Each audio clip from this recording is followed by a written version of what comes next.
Juin 2021. Le président de la transition arrive au pouvoir dans un contexte de crise particulièrement difficile et complexe. Je jure devant Dieu et le peuple malien. Entre guerre contre le terrorisme avec une armée en manque de tout, pression internationale et tensions sociopolitiques, le Mali en 2021 était quasiment au bord du gouffre. 5 ans après, qu'est-ce qui a changé avec le président Assimi Goïta ?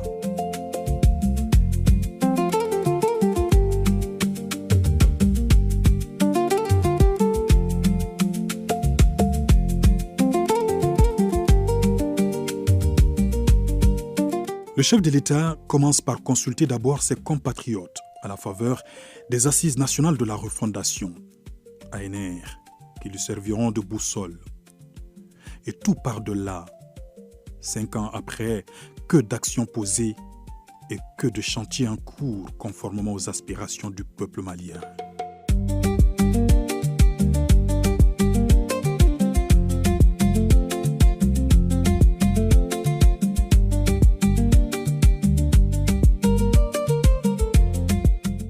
Dans le cadre de la modernisation et du renforcement du maillage sécuritaire à travers le pays, plusieurs nouvelles infrastructures ont été construites. Des camps militaires sont inaugurés dans de nombreuses villes stratégiques en vue de rapprocher l'armée des populations et réduire les délais d'intervention face aux menaces. Des dizaines de nouveaux commissariats de police, de brigades territoriales et de postes de sécurité sont aussi opérationnels un peu partout au Mali.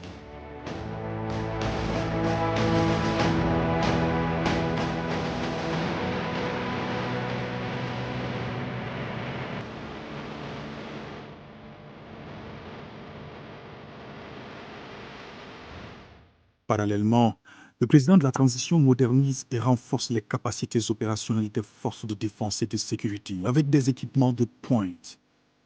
Dans l'arsenal actuel, on note une flotte aérienne tactique, notamment des avions de chasse, des hélicoptères d'attaque, des drones.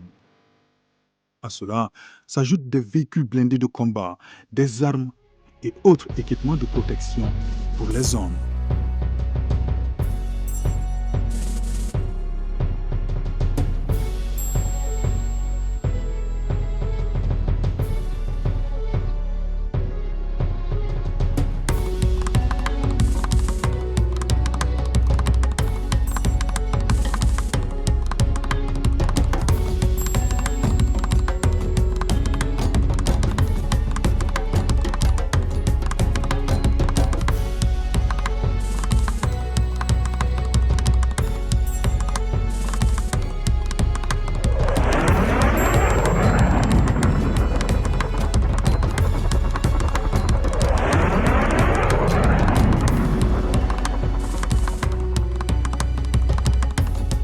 À Bamako et à l'intérieur du pays, un vaste programme présidentiel est en cours de réalisation. La construction en même temps de 15 hôpitaux de district, une première au Mali. Le président Goïta transforme ainsi des centres de santé de référence existants avec un plateau technique de dernière génération. Ces hôpitaux de district viendront surtout désengorger les structures tertiaires de niveau national, réduire les évacuations sanitaires et rapprocher les soins de qualité de la population.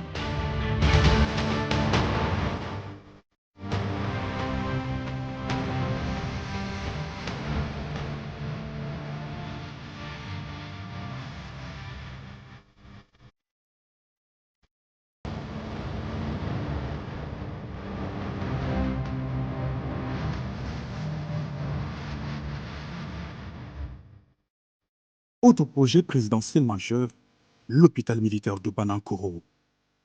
Ce centre hospitalier ultramoderne de 4e génération est construit sur 15 hectares. Le président de la transition affiche là sa ferme volonté de bâtir un système de santé solide, moderne et surtout souverain, capable de répondre aux besoins pressants des populations civiles et militaires. Cet hôpital militaire de haut standing disposera d'un large éventail de spécialités médicales et chirurgicales avec un plateau technique de pointe.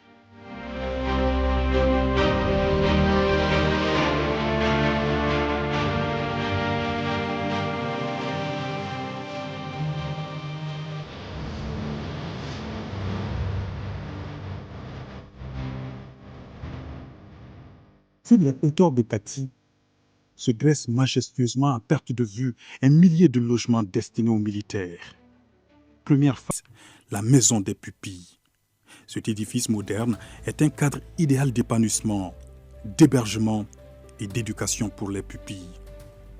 Les installations prévues comprennent notamment un bloc administratif et une infirmerie, une bibliothèque et une médiathèque, des bâtiments d'hébergement, des espaces de loisirs et des terrains de sport.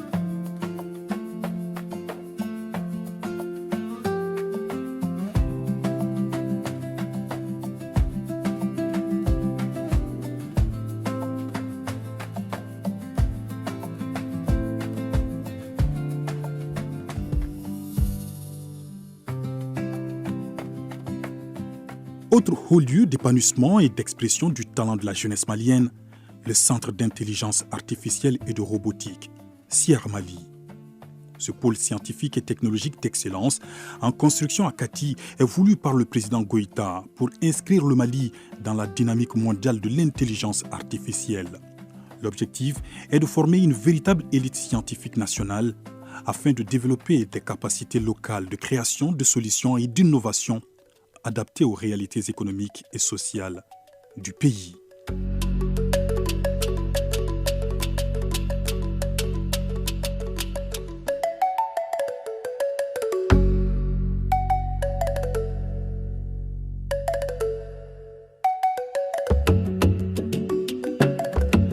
Partons à la découverte de cette autre infrastructure majeure en construction, l'Université de Sikasso. Ce pôle pluridisciplinaire moderne est spécialisé dans le développement rural, l'agronomie et les sciences vétérinaires. C'est en vue de soutenir la souveraineté alimentaire et le développement agricole du pays. Le complexe universitaire propose ainsi plusieurs filières professionnelles, notamment à l'Institut universitaire pour le développement rural ou à la Faculté des sciences agronomiques et vétérinaires.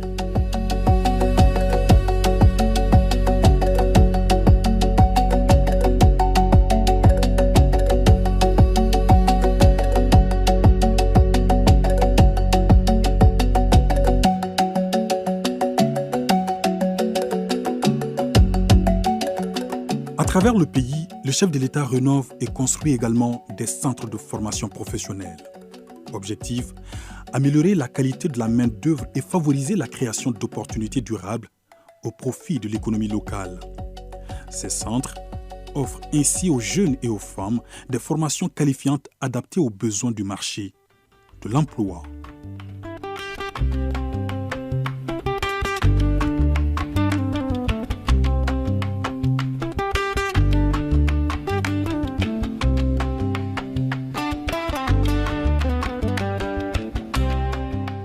La gouvernance Assimi Goïta, c'est aussi la promotion des sports. À travers le Mali, des infrastructures sportives sont en construction ou en rénovation. À Bamako, l'on a le stade du 26 mars, le stade Mamadou Konaté, le stade Omnisport Modibo Keïta, le palais des sports Salamatou Maïga ou encore le centre sportif d'élite Ousmane Traoré de Kabbalah. À cela s'ajoute le lancement des travaux de l'Arena, la rénovation des stades de Kaï, Koulikoro, Sikasso, Ségou, Mopti, Kati. La liste est longue. Et beaucoup de ces stades sont à ce jour homologués par la CAF.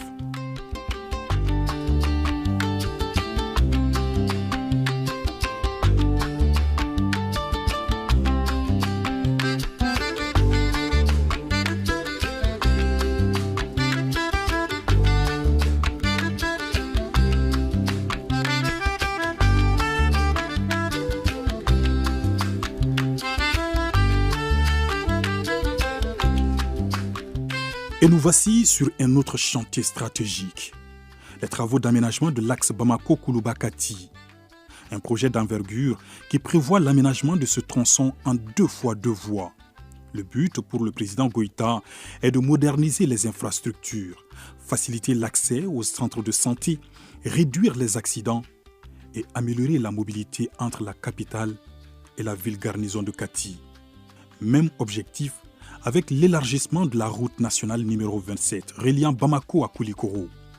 In fine, il s'agira de répondre à l'évolution du trafic estimé à 57 000 véhicules par jour d'ici 2043.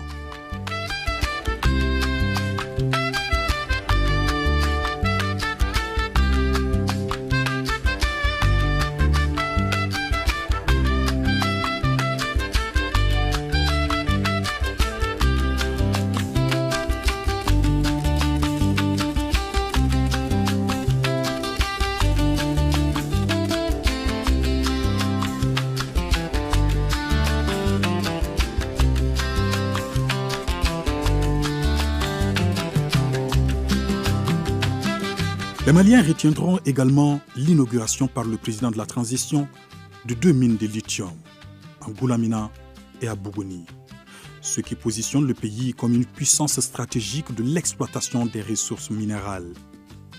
Aujourd'hui, les 2 mines permettent au Mali de projeter une production de près de 590 000 tonnes de concentré de spodumène, avec à la clé des centaines d'emplois directs et indirects créés. Parallèlement, il est entamé la construction de la toute première raffinerie nationale d'or à Bamako-Sénou. D'une capacité de transformation de 200 tonnes par an, ce projet vise à affiner localement l'or extrait dans le pays, renforçant ainsi la souveraineté économique de l'État.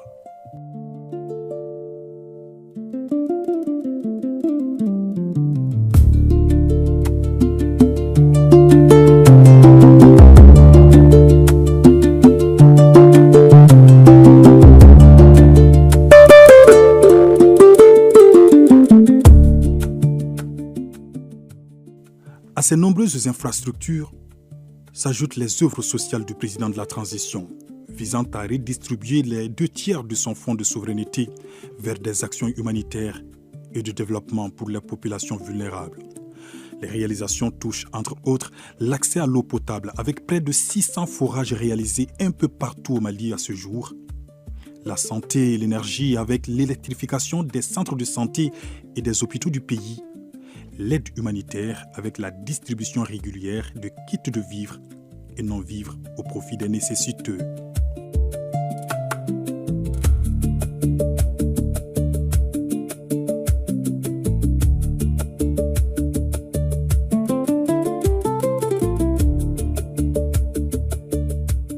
La transition en 5 ans, ce sont aussi des réformes politiques et institutionnelles majeures, conformément à la vision du président de la transition et aux aspirations du peuple malien. Ainsi, depuis juillet 2023, le Mali dispose d'une nouvelle constitution, marquant l'avènement de la 4e République.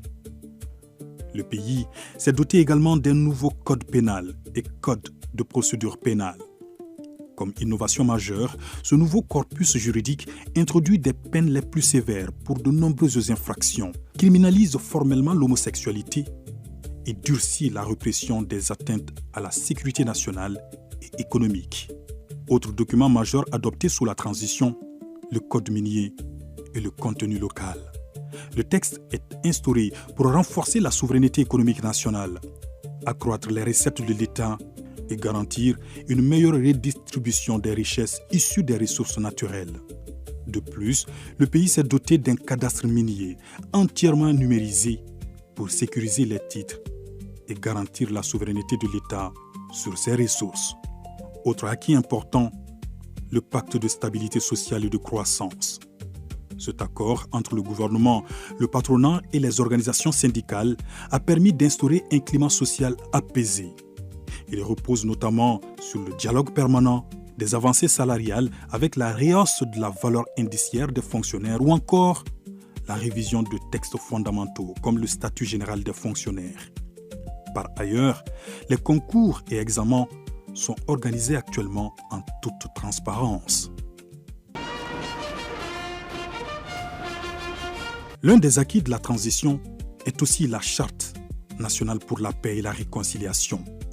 L'objectif est la restauration de la paix, le renforcement de la sécurité, le raffermissement de la cohésion sociale et la consolidation du vivre ensemble à travers la réconciliation nationale. Le Mali sous la transition, c'est également une nouvelle architecture administrative. La nouvelle carte du pays présente désormais 19 régions, un district, 159 cercles, 466 arrondissements et 815 communes. En ce qui concerne la vision politique actuelle du pays, 3 principes guident désormais l'ensemble de ses relations internationales et sa gouvernance intérieure. Ces orientations sont le respect de la souveraineté du pays, le respect des choix stratégiques et des choix des partenaires opérés par le Mali, la défense des intérêts vitaux du peuple malien dans toutes les décisions prises. La politique extérieure du Mali, c'est aussi la création de l'AES. La Confédération des États du Sahel s'est imposée aujourd'hui dans l'architecture géopolitique régionale en redessinant l'équilibre sécuritaire, diplomatique et économique.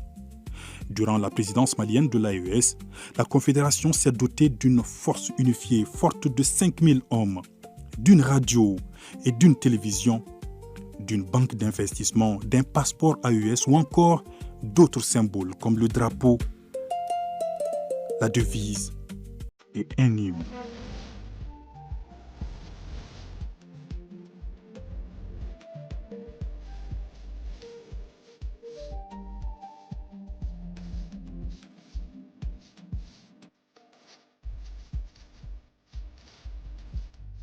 Cinq ans de gouvernance du général Assimi Goïta à la tête du Mali, que d'acquis, que de défis et que de perspectives. D'où la vision Mali Kouranieta Siraka Bensan Bafla Anibiworoni Sabama. Un plan stratégique de développement sur 40 ans visant à transformer le Mali en une nation émergente, souveraine et résiliente. Entre défense et sécurité nationale, développement et diplomatie, le Mali reste debout face à l'adversité et à la menace permanente. Et pour le président de la transition, le peuple malien demeure la boussole et le centre de gravité de toutes ses actions, d'où son appel au quotidien à l'union sacrée et à la cohésion nationale.